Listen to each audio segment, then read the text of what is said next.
The Owl's Barbecue Show brought to you by Butcher Barbecue. The complete line of rubs, injections, sauces, grilling oils, and supplies available at the Owl's Nest Barbecue Supply Store in Ottawa. We're also brought to you by the most popular drum smoker in the United States, the Pit Barrel Cooker. Stop by the Owl's Nest Supply Store and check it out. It's there. It's up. It's ready to go. You'll love it. The Pit Barrel Drum. If you're thinking about buying another vessel, give it a shot. Just come by. Just come by and give it a shot. I'll show you how to use it. It's easy. You see that box? Let's see. See that box right there? Right there. That box. Everything you need is in that box. When you take the vessel out of the box, you have to put 2 screws on the top to hold the handle, and that is the assembly. It's done.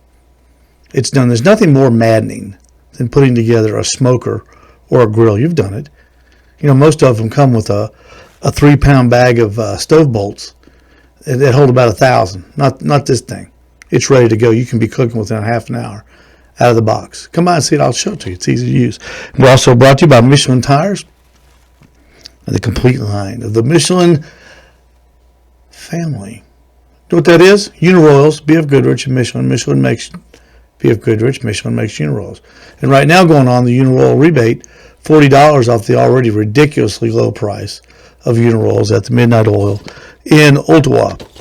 Performance you need at a low price. We've got them at my place, the Midnight Oil in Ottawa. Man, we have got a jam-packed, great show for you tonight. We have got Lynnae Loop from Washington State in the first part of the show. The second part of the show, live from Lynchburg and the Jack Daniels Invitational World Barbecue Championships.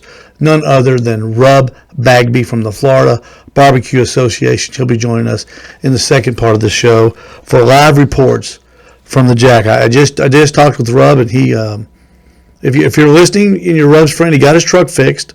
We'll talk about that. It's fixed, ready to go, and they were at the grocery store getting a lot of stuff. Hey, real quick, don't forget to to subscribe to the Smoke Sheet.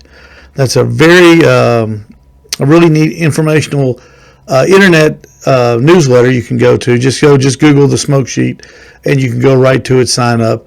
Very easy, and I've been getting it now for a couple weeks. It's a lot of great information. Those 2 guys that put it on are great. We're going to try to get one of them one of these days here on the show. Also, there's a new Facebook page out there, Let's Talk Q. They're taking, it's one of those, you got to ask to be in. It's a private group. But Let's Talk Q. Don't forget to go on Facebook and become part of that group.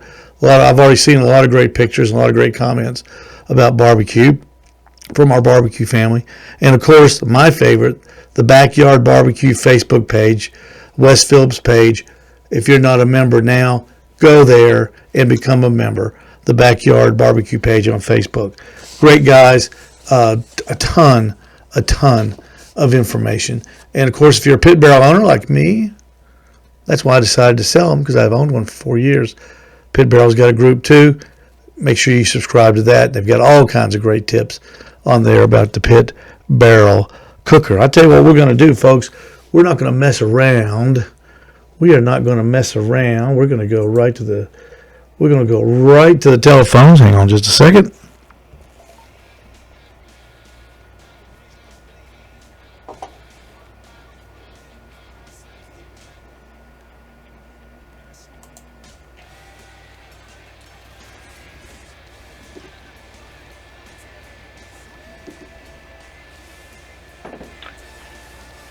Hey, Steve. Lynnae Loop, how are you, ma'am? I'm doing fabulous. How are you this evening? Let me get you here on the split screen. And just like magic, there she is, Lynnae Loop. Yeah, coming. there's an image of me.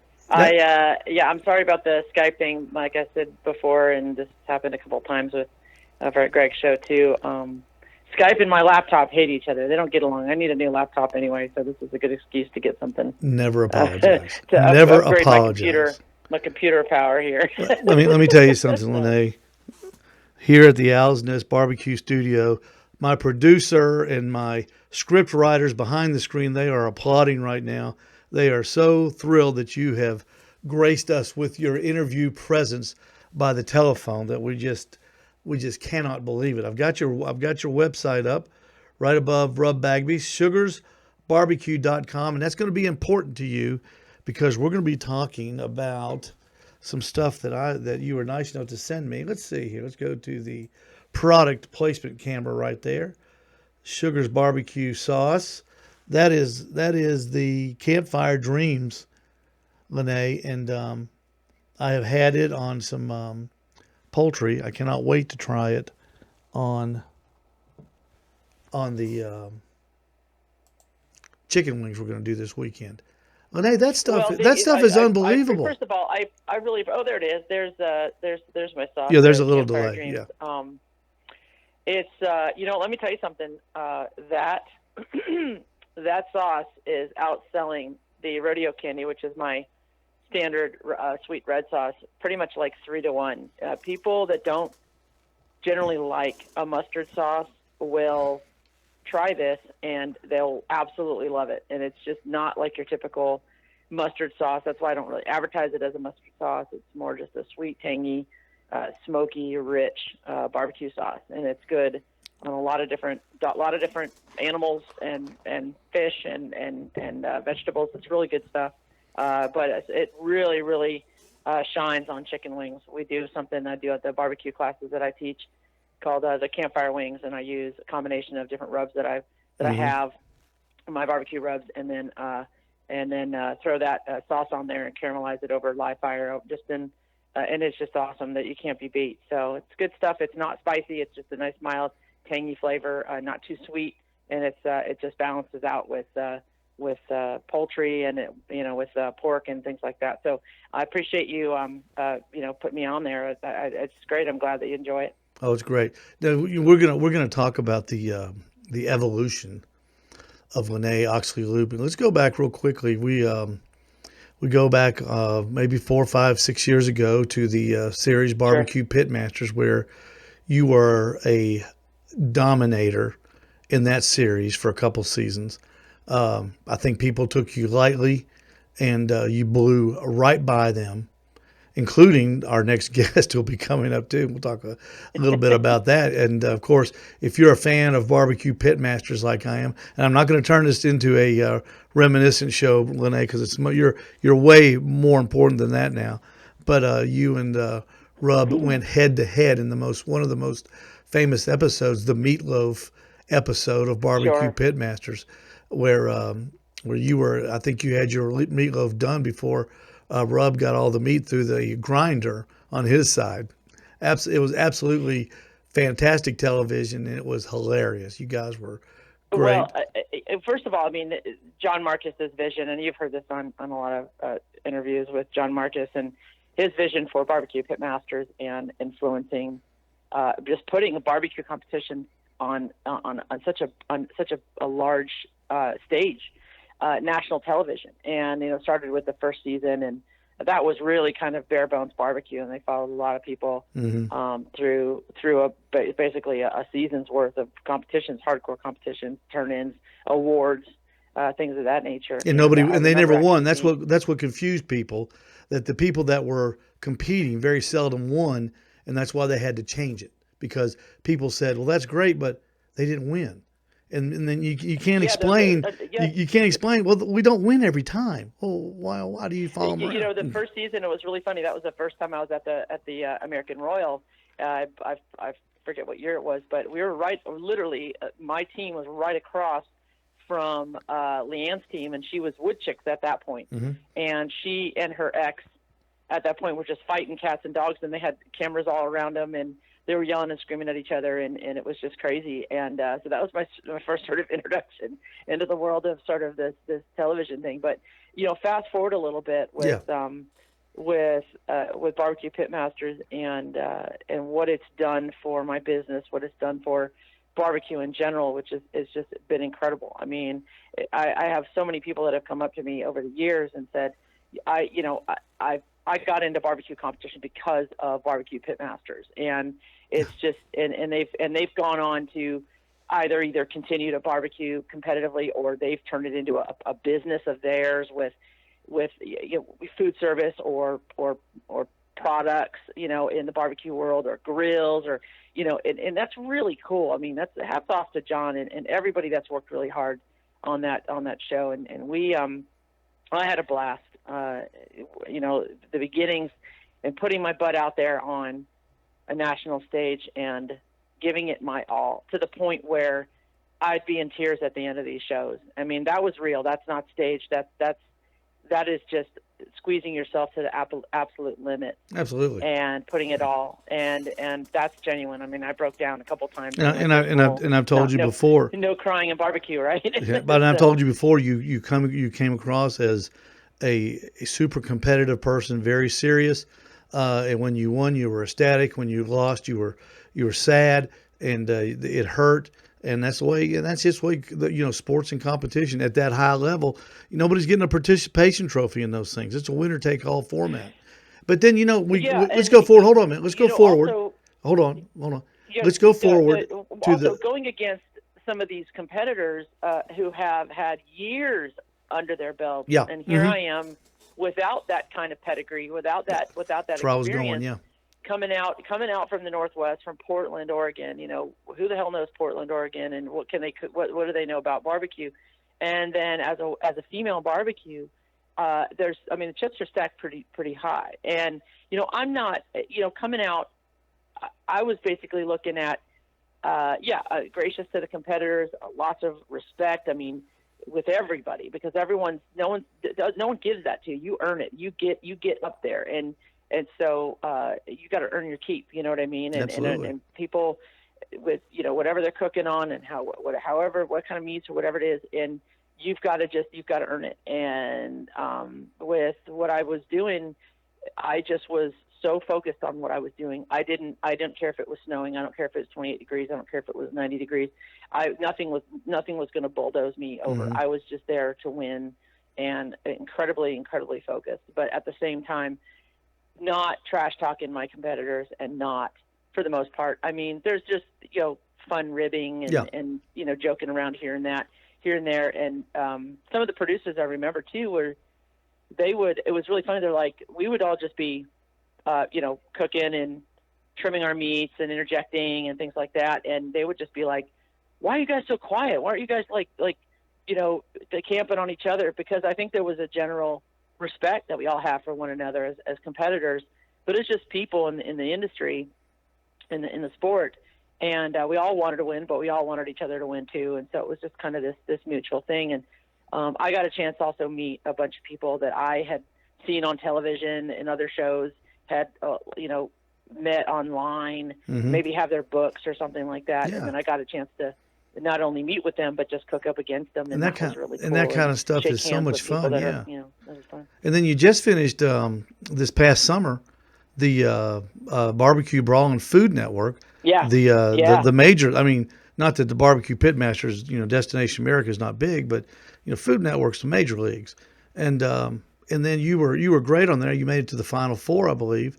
Tell us quickly about that experience, because that was a totally different type of a contest where they made it out like you were going to be on teams, but you were never really on a team. You were always cooking against somebody else.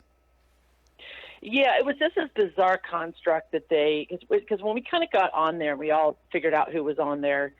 We were trying to figure out how they were going to package the show and how they were going to put it all together. And I think maybe to a certain extent, the people that were running the show were kind of trying to figure that out too. Mm-hmm. But you're right. I mean, they had it under the guise of these teams, but the team was really about Bobby and Michael and very little else, because at the end of the day, two people, one person from each team was going to get sent home. So it wasn't like we were supporting each other. It wasn't like we were all chipping in on each other's successes.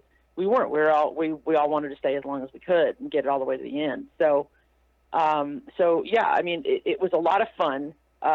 Anytime I can get out to Austin, Texas, at all, whether it's to compete or not, or to be on a television, I mean, I'm going to do it. I love Austin, Texas. Love going out there, seeing people and eating lots of barbecue. And to cook up against folks. I know Tuffy and Kevin and Carrie and Phil and Susie and of course Leanne. I've been a big fan of hers for years and years. Huge respect for that woman in barbecue. She's just really cut her teeth in it. And everybody else, and of course Joe Pierce from Slaps, and everybody else, and getting a chance to compete with these guys was just a lot of fun. So it was nerve-wracking, it was hard, but it was a lot of fun. And yes, I mean, at the end of the day, I was able to get my brand. I mean, from a business standpoint, I was able to get my brand in front of 7.5 million people, whoever watches, Food Network, for several weeks, and it was awesome. So from a business standpoint, it was awesome. It was a boom. And that's where we turn to this little jewel right here as I hold up the rodeo candy, which is a sort of a sweet barbecue. Will go great on pork, great on brisket. I had a little pork today for lunch. It was delicious. Do you get a bump when you're on TV and you see this? Do your sales all of a sudden you see a rise in them? Oh yeah, absolutely, without a doubt. I mean, and also with social media, absolutely. I mean, my website takes a huge, a bump in viewership. People order products left and right. I mean, it's you don't make getting rich off of it, but I'm definitely paying the bills and I'm making money off of it, no doubt about it. And this is brand new. These sauces are brand new this year alone, and they were launched pretty much in the pretty early part of the spring of this year.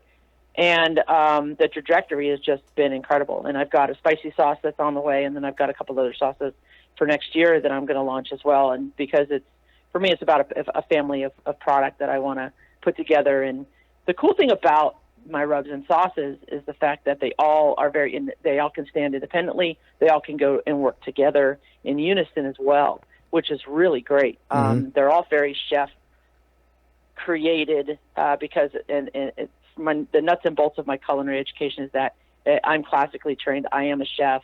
I don't forget that. And so these are all, I don't try to pretend that these are competition style sauces or seasonings.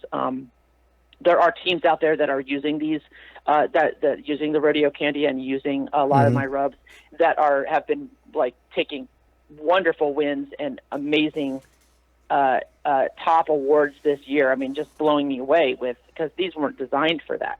These are designed just for the everyday cook to really impart a lot of layers of flavor to what they're cooking, whether or not it's in a cast iron skillet or on a grill, low and slow, hot and fast, whatever you want to call it, in their crock pot, whatever. So I wanted to make something that was user friendly, something that everybody could use, a good value for the money, and something that was and is crafted with care and not just a bunch of sugar with garlic and salt in it. I call it a rub. These are very, very good, very crafted flavors. Oh, absolutely. The Campfire Dreams the Campfire Dreams, and I'm going to refer to it as a mustard sauce, but it's really not. Sure. The list of ingredients on this thing they're too long to read. And I don't see how in the world a human being would have come up with all these different flavors in the proper proportions, in the correct order, and then bake them down and to make them into such a good sauce like you've done. Let's go through the evolution of Lynnae, so to speak. 2006, you start this barbecue journey, I guess, with a competition team. You run the Gammon in the Northwest United States on the competition circuit, winning grands, RGCs, and top 10 finishes all over the place. Then you hit you get your big break on television, and that elevates you a little bit more.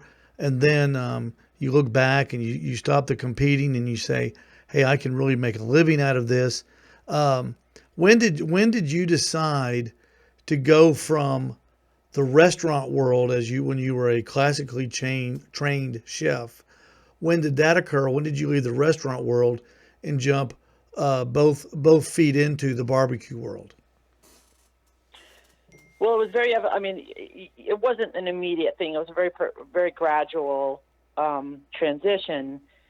The short answer is that I had kind of left the restaurant business when I left the Bay Area and moved to Portland, Oregon. When I did that, this was in early 2000, and ended up moving to Portland, Oregon, and then I got a job at a young business, young grocery store, and this grocery store basically hired chefs to run their deli program, and they wanted culinary trained people to run their. So I was in culinary, but I wasn't necessarily working the line and commanding a brigade style kitchen like I had been in the Bay Area and Chicago and previous to that.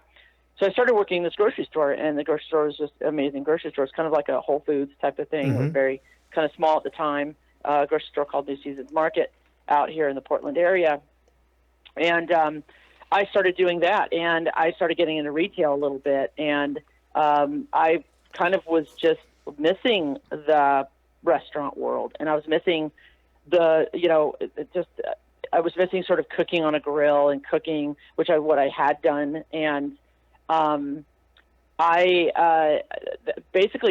had moved into this neighborhood that there was a guy that was in this neighborhood that had a barbecue, one of those big, huge offset barbecue pits, homemade thing, a Frankenstein style pit. The aha moment, wasn't it? I'm sorry? The aha moment in Lynnae's life. Exactly. Yeah. And anyway, so he was out. Long story short, this guy was out there, and I was early to work one day. I pulled over, introduced myself, knew I was in the neighborhood, and he was just the coolest guy in the world. And he invited me over for dinner. I got some food.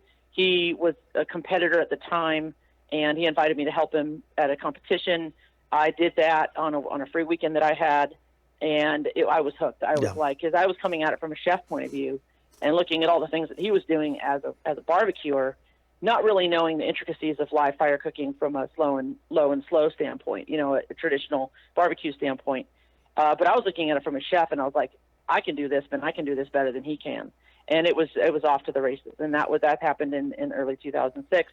And then you get a couple of tables and a canopy, and then you get a couple of pits, and then it's a couple of coolers, and then pretty soon you need a trailer or a van, and a big truck, it just grows from there. And then here we go. And that's so kind of a nutshell of how I got into the barbecue and how I got into that. So and, fast forward, so let's fast forward, Lynnae, to modern or to present day, where you have got it. Yeah. It's one of those deals, chick. You got it going on. You've got the sauce and the rubs. Yeah, and it became the business. Yeah, I mean, with finally getting myself and gaining this confidence that I needed to put myself out on national television, and and I needed to get some wins. I needed to feel like I could demonstrate some acumen with barbecue and earn my keep with barbecue against some of the top names in the country, and put myself and see what would happen. And I, along with my my pit partner at the time, Corey, who was also a fierce competitor, and we in the Northwest, and we would compete against one another. Great cook, amazing.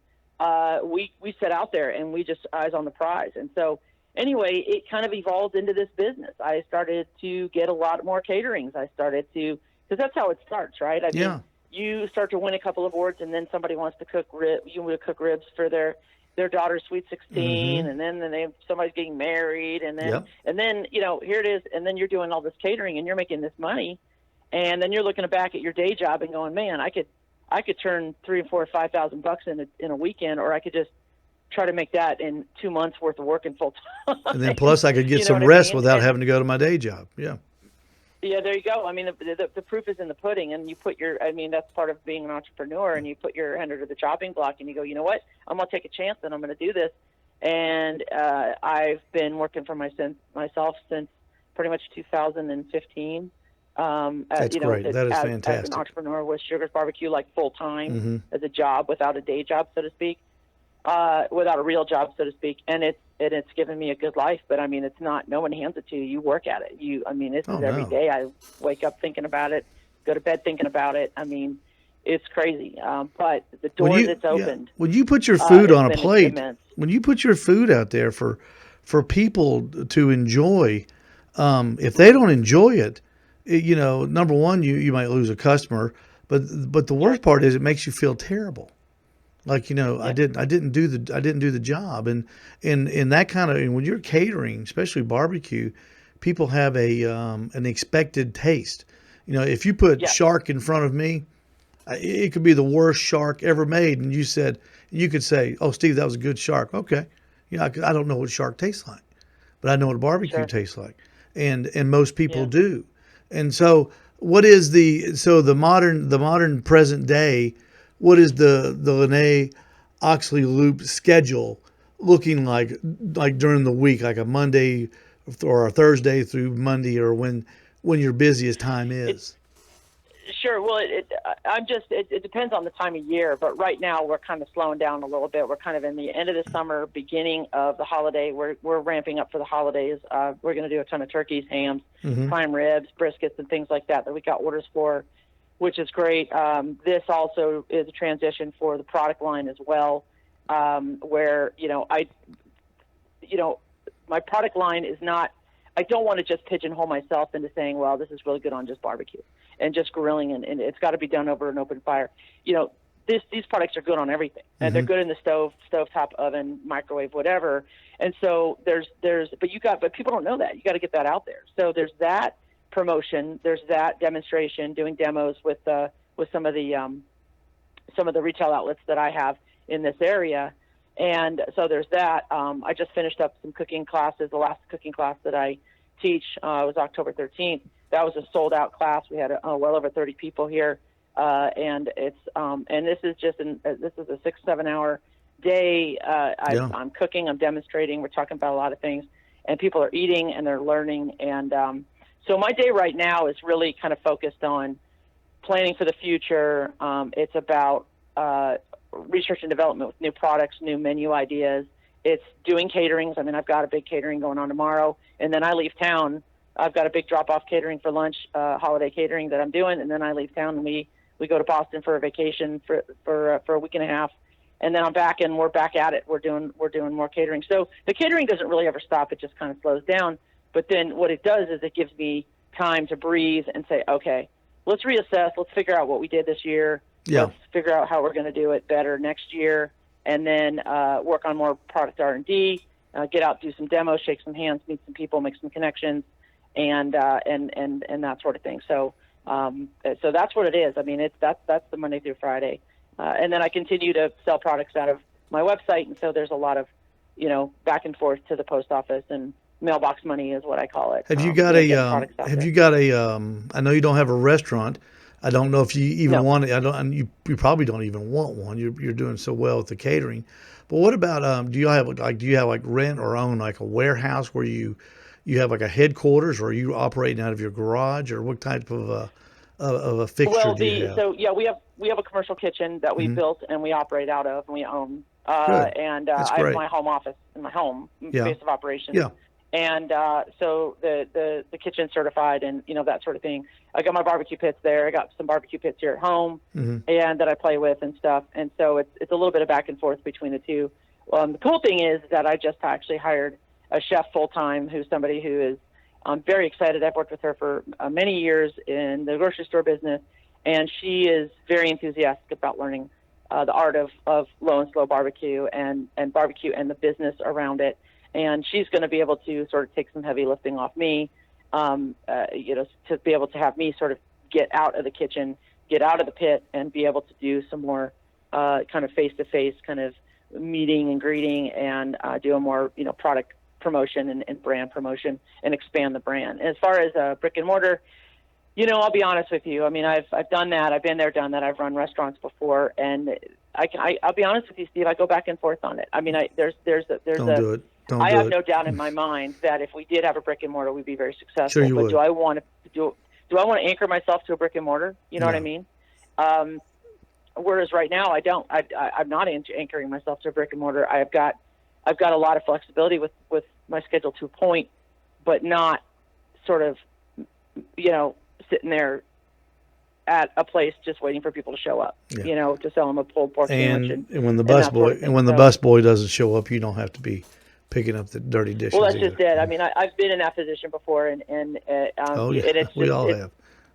Hats off to people that do that. Absolutely. I mean, that's great. And I think Absolutely. maybe at some point down the line, I will. But right now, I can't see it. Right now, it's just not something I want to really dive into, at least immediately. Well, now I got too much stuff going on anyway. You're incredible. That's why I've tapped you, one of the most important people in barbecue in the last 10 years, because you started all the neophytes start, and then but you have gone right up the success ladder, nose to the grind, doing the contest, the promotions, the televisions, the schools, the catering, the commercial kitchens where you take it seriously, where you can create, and running a top-notch professional organization. And if you don't believe me, Thank folks, you. go to sugarsbarbecue.com. That's Sugars Barbecue, the word barbecue spelled out, and it is a fantastic website. It has Lynnae's full story on there.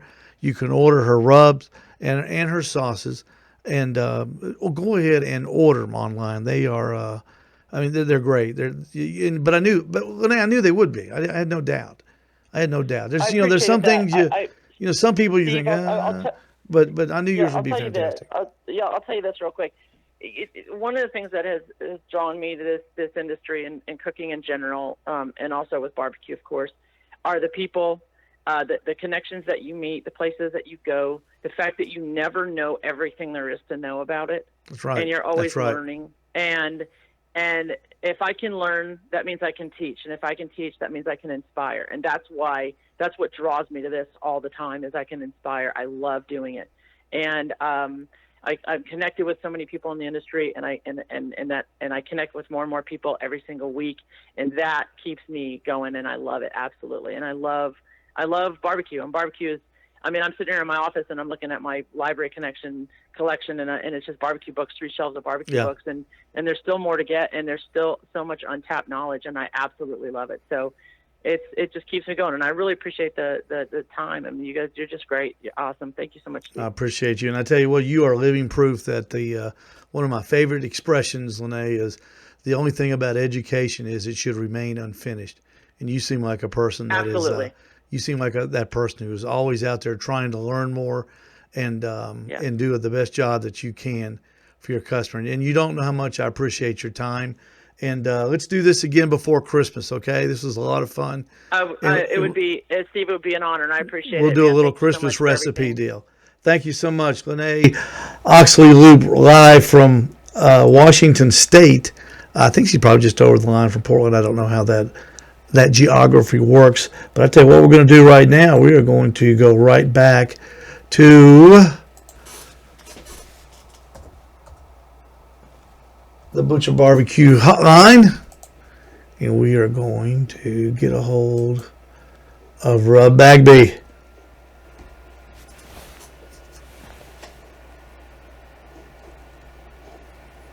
Rub is ringing in right now as we speak.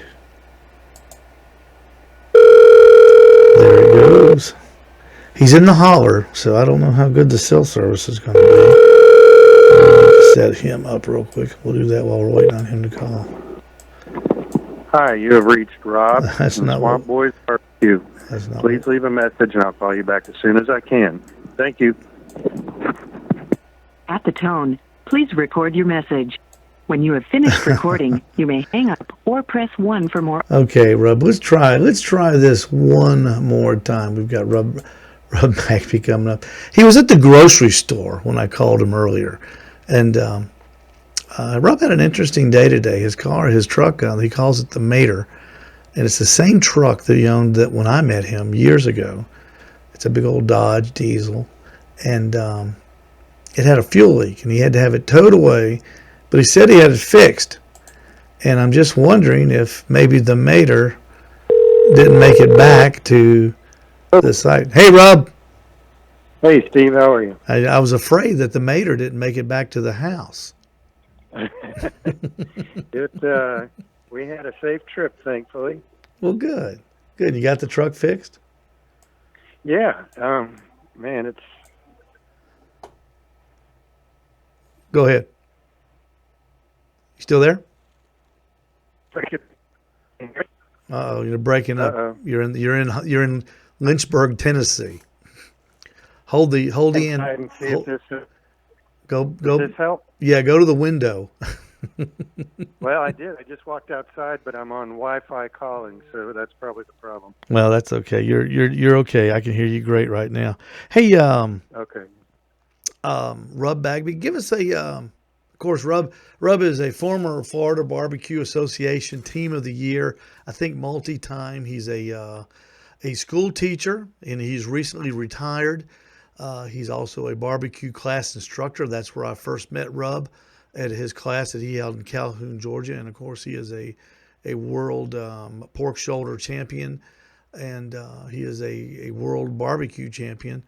And he's returned to Lynchburg for the most prestigious contest, Rub, I'm going to say, probably in the United States, and that's the Lynchburg's Jack Daniels Invitational Barbecue Championship. You know, Rub, I tell everybody, they say, what's it like in Lynchburg at this contest? I said, well, it's kind of like, if you win this contest, it's kind of like winning the British Open in golf.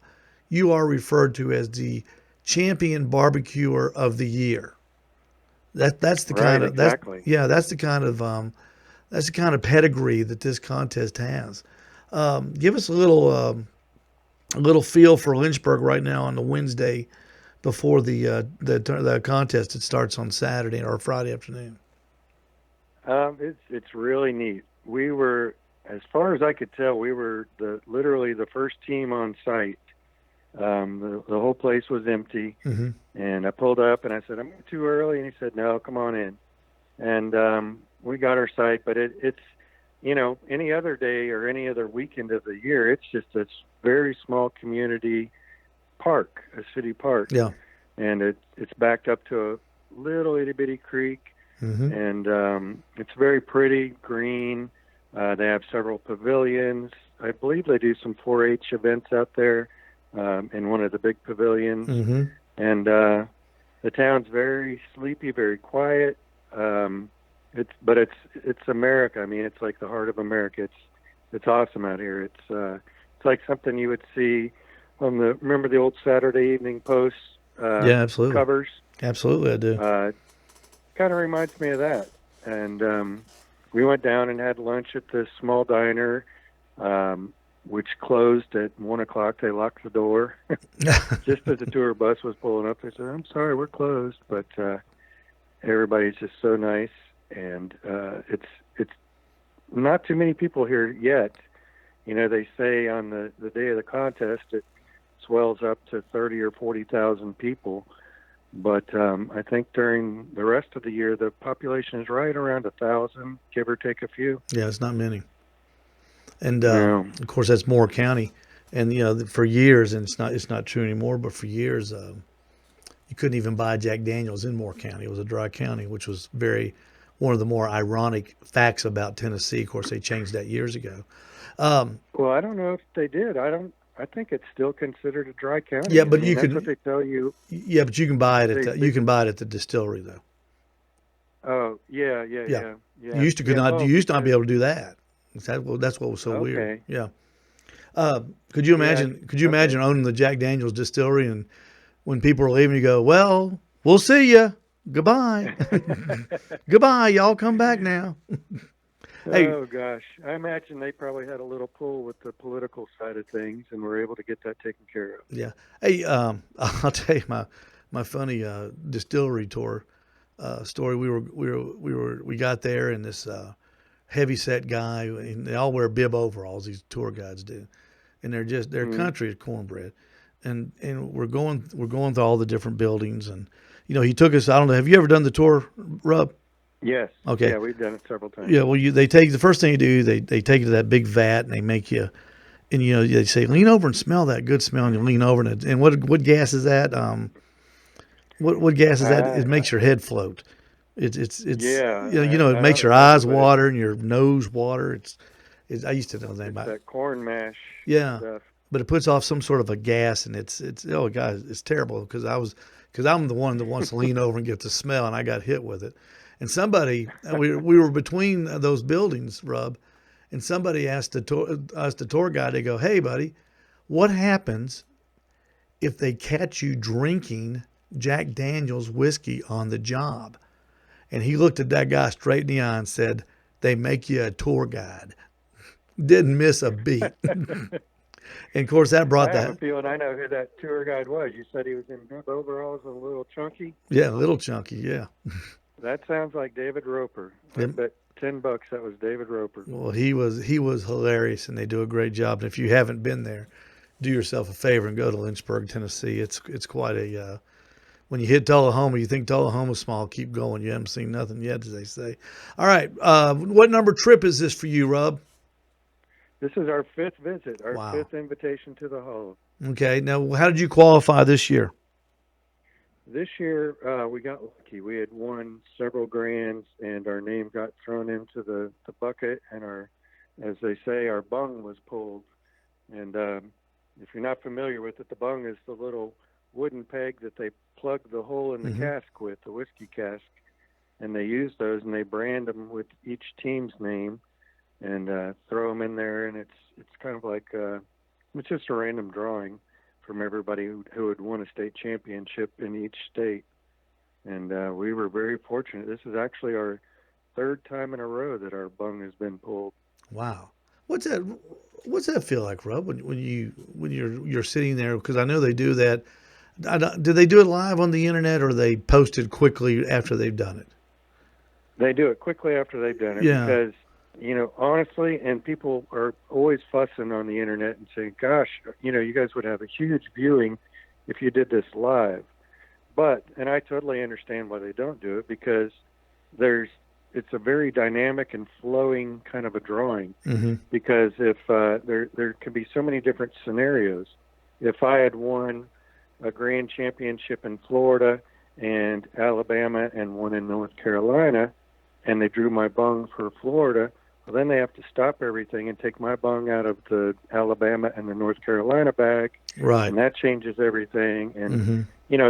they don't want to make a mistake, because the worst thing would be to say, "Hey, Swamp Boys, you got drawn, you're in," and then half hour later figure out they had made a mistake and say, "Sorry, we have to rescind your invitation."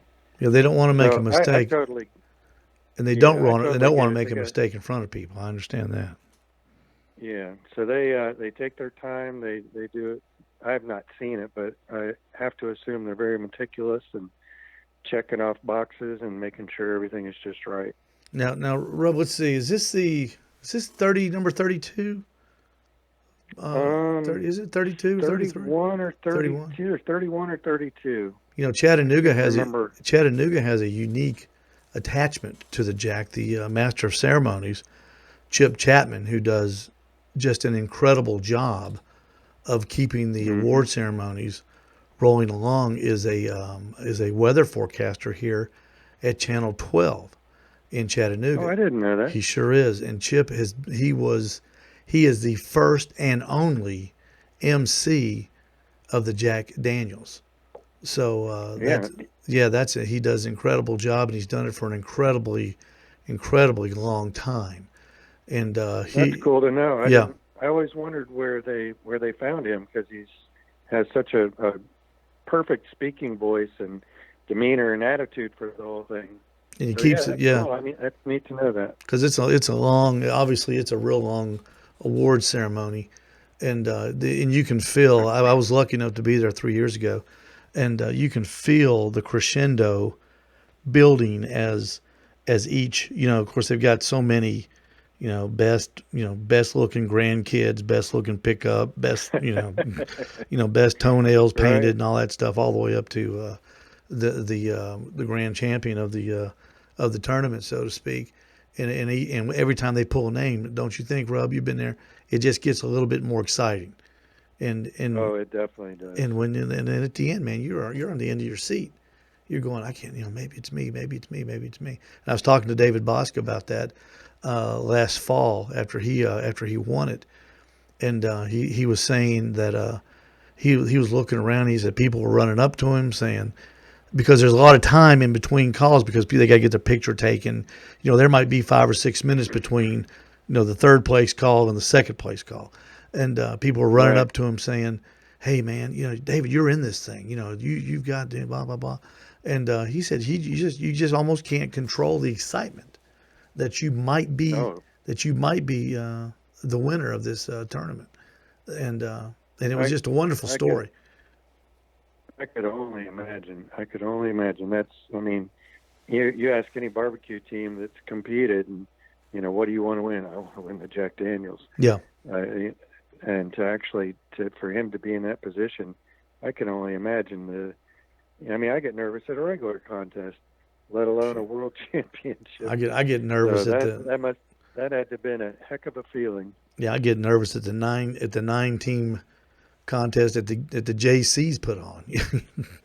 Right, exactly. You get Well, that's why we do it, because it's yeah, exciting. exactly right. Hey, let me tell them the first time we met, I was going down to Calhoun, and I said I'd seen you on Barbecue Pit Masters, and I saw where you were going to be close enough to go to your barbecue school, and I was so green and so new to this, and I said, man, what a perfect alignment of the stars. Here's this guy he's a great cook, he's great, he's funny, he's going to have a school, and of course I went down there, and you and a couple of the I think Robert was there, your helper, and that couple from Florida that had come up, and we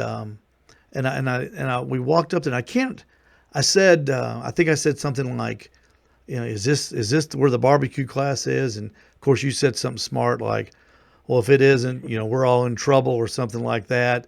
And you kind of looked at me, and then I looked back at you, and I said, well, at least I didn't lose a meatloaf contest on television. And I and then you looked right back at me and went, I think you thought, uh-oh, this guy knows my resume. And it was funny, Rob, because you know who I had on right before you, Lynnae Oxley. Oh yeah. And Yeah. and she reminisced a little bit about that show, and that's to this day is one of my favorites because I'm still a barbecue pitmaster junkie, and I went through and I watched it again last night, just to be up on it, and it was one of the funniest episodes I thought of the barbecue pitmasters because that was the one where your wife was with you, and I think when you said she completes me, and then you said that sounds dumb, doesn't it? I didn't think they were going to put that on there. I said that sounds dumb. Don't use it. Well, that was one of the funnier spots on the show, I thought. So you're at the Jack. What I ask this question every time I get to talk, I'm lucky enough to talk to somebody. Are you going to do anything different? Are you gonna or are you going to just hold the course that's made Rub Bagby a force in the Florida Barbecue Association? Oh, you're asking on a good year. Normally, the other 4 times, I danced with what got me there, as they say. I've been since I retired. Back in the end of May, our barbecue schedule has been spotty at best, so I haven't been able to keep a good rhythm going, and I haven't done anything exceptionally well lately, which is frustrating. I'm going through a slump, and here at the Jack, they've always liked my pork, but really nothing else. I think my best finish was probably in the low 30s, maybe out of 100, which I was very happy with. But my other stuff has never been noteworthy here, so I thought, you know what, I'm going to try a few things that I don't normally do. And I know this goes against everybody's common sense and method of operation, but I figure, what have I got to lose? I normally don't do well in 3 out of 4 categories here. I mean, I don't get a call on them. So I'm going to mix it up a little bit. I've been having some ideas in my head that, nothing is coming out of left field. Everything is a sound and a solid idea. I've just never done it in a contest. So I'm actually going to try a couple of new things. At the Jack, you've got to turn in, when you're chicken, you have to turn in both dark and white meat, as you well know. What are you going to, on the white meat? I think don't they consider chicken wings a white meat? Yes, you have a choice. Yeah. The only white meat on a bird is either the wings or the breast. Right. Well, what are you? Have you decided what you're going to turn in? Yeah. Up until now, I've always turned in sliced breast medallions, and I could swear that they were fantastic. And I probably said it in my class that you were at. the first year I came here in 2009, I thought I had a beautiful game plan. I put these breast chicken medallions underneath each chicken thigh, so the thigh would keep the white meat moist and warm. And I thought, man, that's a great idea. That's pretty cool. That's going to work great. And I cooked everything exactly the way I wanted it, turned it in. I was so excited about it. And I think that year there were 96 teams or something, and I came in 93rd in chicken. I'm like, oh my God, you got to be kidding me. So, yeah, this year I'm doing wings. I've not done wings here, so I'm going to do thighs and wings. And everybody saw that because nobody ever looks to see who finished first. They always look to see who finished last. You ever notice that? I appreciate you go down there and say, "Oh," you say, "Boy, I'm glad my name wasn't on that thing." Who are these other losers? Okay. Yeah. And then they worked their way up to it's like, "Oh, that guy's good. He finished first."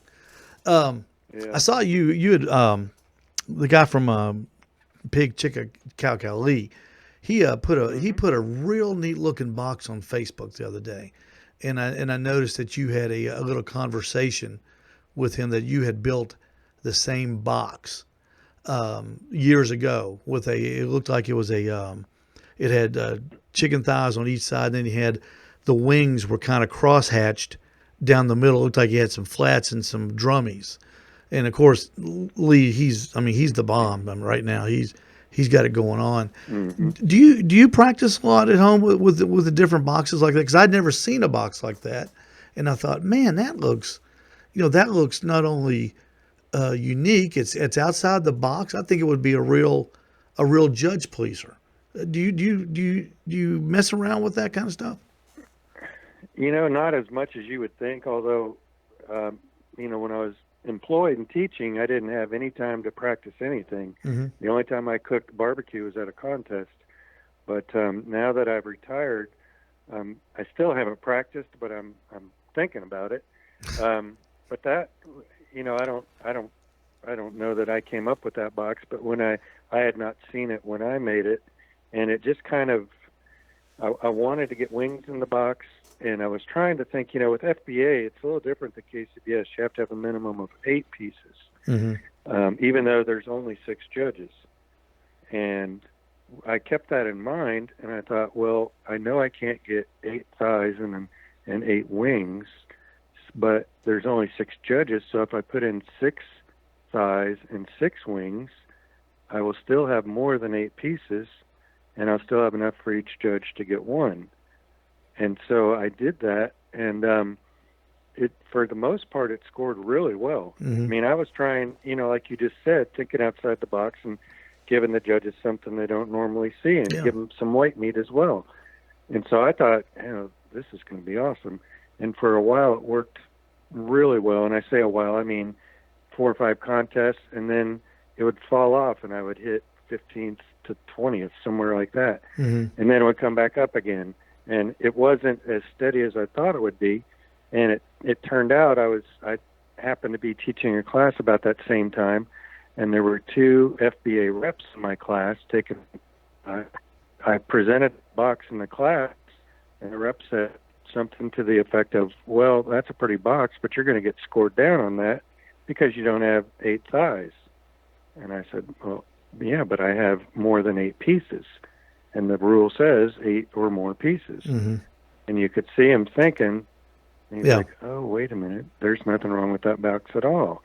So the other judges had been thinking the same way, that, well, that's a bad box, that shouldn't be allowed or whatever.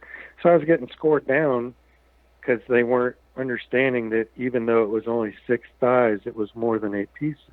Well, that goes back. That goes back to the KCBS thing. Is if you put in like in a pork box where you put medallions pulled and I don't know the tubes in there. Chunks. The rule says the judge doesn't have to take one of each.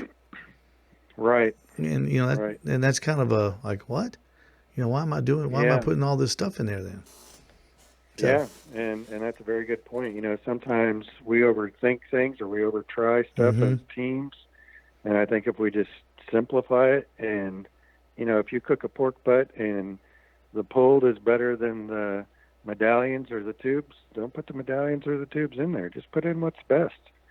And Yeah. if the judging process works correctly, they will judge what's presented to them, and you'll get scored accordingly. Yeah, not what they wish was. They're not supposed to judge what they wish was in the box. They have to judge what's in the box. Right. And I think most of them do, Yeah. Rob. I think most of them try to do I do too. a good job. I do too. But unfortunately, in FBA, it only takes one who doesn't quite follow the status quo to kick you out, because we don't drop a low score. Yeah. So that can be a real killer if you've got one judge who's not quite on board.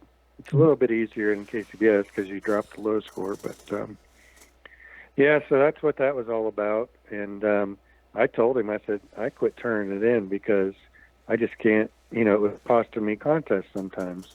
If I get 3 or 4 top 5 calls, or 3 top 5 calls in a 15th place, that's going to kill you. Yeah, absolutely. So, it does. So what? We did have a long, solid conversation about that, and I wrote a letter to the reps, and I said, "Will you guys please address this and maybe talk about it to the judges before each contest, and play out the scenario so they understand not to mark that box down, please." Yeah. What? Of course, FBA, no garnish in the box. At the jack, they go by KCBS rules. Other than the white meat has to be turned in. Garnish in the box. What is your garnish of choice? Have you decided yet? Yeah, I came up with. I brought with me some green leaf lettuce. Mm-hmm. It's none of it's really good, and that's one of the things that I don't like about garnish. Even though it's optional, you have to play the game if you want to be in the top. And that's one of the frustrating things about it, because I shopped 2 days and couldn't find good stuff. But I have what I have, and I'll just make do with it. But I'm going to go with, thank goodness to, I believe his name is Jerry Stevens, Redneck Scientific, who, as far as I know, came up with the idea about rolling the green leaf lettuce and cutting it into discs, and putting the discs in the bottom of the box. Yeah, with the saran so wrap. Much quicker. Yeah. Yep, with the saran wrap. That's my plan. Yeah. If I open up my cooler on Saturday and it all looks good, or Friday and it all still looks good, that's my plan. Have you looked at using kale yet? I've tried kale a couple of times, and I can do a pretty decent kale box. I don't know. I think it looks pretty good. I like it. It's easy to do. It's, you can build that box. I probably in about need to spend 15 some minutes. time and learn to do kale better, because it seems to be easier to find good kale than anything else. There's a video on YouTube. What's the lady out in California who's real good? What is her name? Lady of Q, that she calls herself. Oh yeah. You know what I'm talking about? I do. Yeah, she's got a video on YouTube where she does it out of kale, and it looks like when she opens that box up and shows it, looks like a golf green. Wow, It's I'm gonna beautiful. have to check that out. Yeah, and I it know does. exactly who you mean, because she was She was part of, I think, the Big Papa Smokers sponsored teams, maybe. I don't know about her name. I don't know about that, but she's very eloquent, and she's very well spoken, and she knows her stuff. That's for sure. And I hate to get in the weeds about competition barbecue, but there's just so many things, and I think Rub will attest that they're so interesting about competition barbecue that's why you always, once you do it, it's hard to get away from it. Isn't it, Rub? It's just something that gets in your blood, and I can't right now I can't go out on the road like I was a couple years ago. But these small contests around local contests, I hit every one of them, because it's just something. I had my mom and my family came down from Knoxville. We had a little old rinky-dink contest here this weekend in Ottawa, 9 teams, and my partner were there. We had our trailer set up, and everybody, they like to come look at the trailer and all that kind of stuff. And my mom sat in a corner and watched us. And when it was over, we had 3 turn-ins. And she said, my mom's 88 years old. She'd never seen this before. And she said, "Steve, that's amazing." She goes, "I had no idea this is what y'all did." She goes, no wonder, and no wonder you like it so much. She goes, it's very exciting. I said, oh yeah, it's, when it gets down to the end, when you've got, when you're looking at time, it's a rush. If you've ever played any kind of sport, it's it's a 3 hybrid out of the middle of the fairway, put it to within 3 foot of the pin for birdie. It's that kind of feeling. I'm not kidding you. I totally agree. I'm not good at sports, but because of barbecue, I found out that I definitely have a competitive streak. Oh, absolutely. So it's been a fantastic outlet for that. Well, you said you recently retired, and you were a teacher for what, 35 years? 30. Yeah, and that's an amazing run. Has it been hard to retire for you? Because I know you were all in when you taught, but is it an adjustment that affected? Not at all. Okay, it didn't. Okay, good. That's good. I absolutely loved the kids while I was there. I didn't like all the junk, that paperwork and bureaucracy and stuff. But interacting with the kids, I loved it. 98% of them were awesome. But after 30 years, and I was teaching special ed kids all that time, and it just got a little tiring. And I knew I was falling off my game as far as giving them the best that I had, and 30 years was when you can get your full retirement, so it was just a good thing for me to go. Well, there always comes a time, and go ahead, Ray. Go ahead. I've totally. It's only been a few months, but man, I've got so much stuff that I enjoy doing, I hear people say, "Well, I'm retired now. I got nothing to do. I got to get a job or something." Like, how can you have nothing to do? I mean, geez, it's like the kids nowadays that say, "I'm bored. What am I going to do?" I was never like that as a kid. You go outside and you play. You do something. So, do you have an A list? Do you have an A list and a B list of stuff to do? Yeah, you got to have an A list and a B list. I've just got right now a big list. Mm-hmm. Well, and I literally do have a big list on my phone. Well, you need stuff that I've always wanted to do or needs doing, and I just didn't. It didn't make my A list when I was working. So now it's all an A list because that's all I've got. So. Do you like that it gives you more time to prepare for a barbecue contest, or do you find yourself taking too much stuff, overthinking it? I don't. My wife says that she thinks I'm overthinking it because before I would stay up till 1:30 at night. The Wednesday, Thursday, Friday, or Wednesday, Thursday before a contest. I would work until 3 o'clock and then drive to wherever the contest was. Almost always the last one in there. As soon as I pulled in, started trimming meat, and because I never got it trimmed beforehand, and I would be up till 1:30 in the morning trimming, getting set up, crash, get 2 hours sleep, 3 hours sleep, get up and start cooking, and I was doing pretty good. And now that I can trim ahead of time and arrive early and all this stuff, and I feel so prepared, and inside I feel so calm and relaxed and prepared, but I'm not getting the same results. So I don't know what it is. She said, if you don't start doing better, you're going to have to go back to work. Yeah, so you have to go get a job at Lowe's or something like that. Yeah, I got to pick up my game here. That is really funny. So we got the Jack Daniels is Friday, Saturday. Awards are Saturday night. I guess you'll be heading back home Sunday. Yes, you'll be pulling out Sunday morning. And then where to after the Jack? I got a week off, and then after that, we start hitting the Florida barbecue pretty good. Got one at Camp Mac and right outside of Lake Wales, which is just about local for me. And then I think we go down to Pompano. Then we got the big KCBS at Plant City, and this starts our vending season actually. So we vend at Plant City, then a week or two later we vend down in Lake Wales, and then the end of January we vend at KCBS in Lakeland Pig Fest, which is a very big contest. Yeah.